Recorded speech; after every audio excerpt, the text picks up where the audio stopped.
What's up? Negoy Moto muling nagbabalik. So mga ilang araw din tayo walang upload. Pahinga muna. So papasok tayo ngayon sa trabaho mga negs.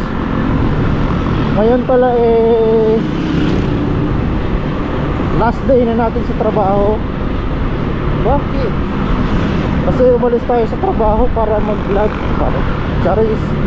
Then nag-resign tayo kasi lilipat tayo ng trabaho. So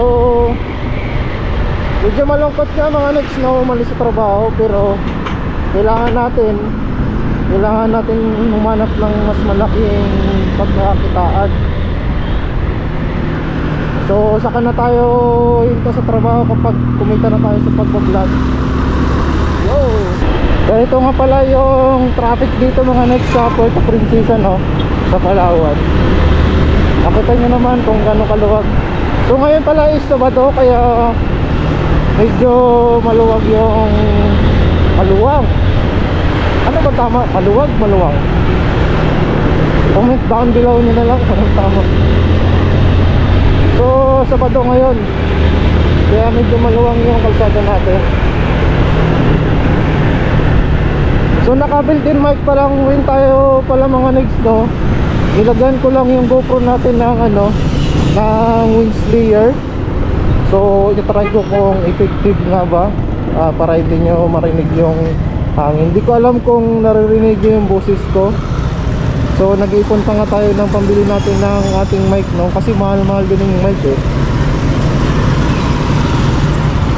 So test muna tayo sa built-in mic. Kapag malakas yung hangin sa video natin, voice over na lang kahit bakit yung boses. Ito na tayo sa kanto ng PSU. Kita nyo naman may traffic light dito. Napaka-malumanay ng traffic dito.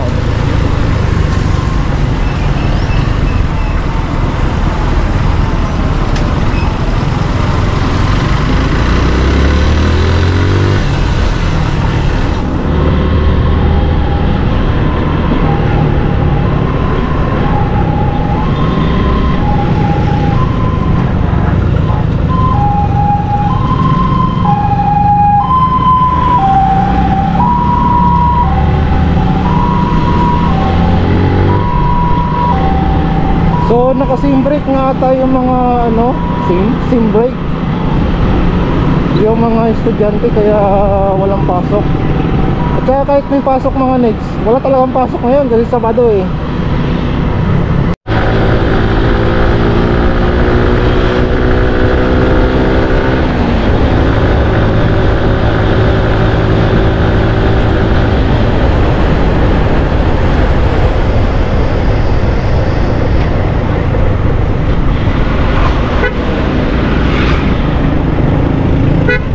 Kusina nga pala natin mga next, no?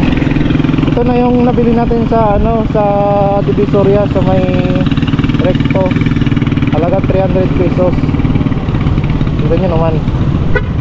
300 lang yan. Pero kung bibiliin yan dito sa Puerto Princesa mga next, mga nasa 800 plus or 1,000 plus yung benta nila.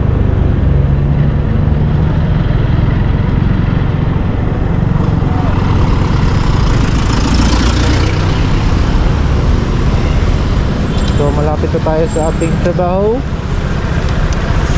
Tawid muna tayo.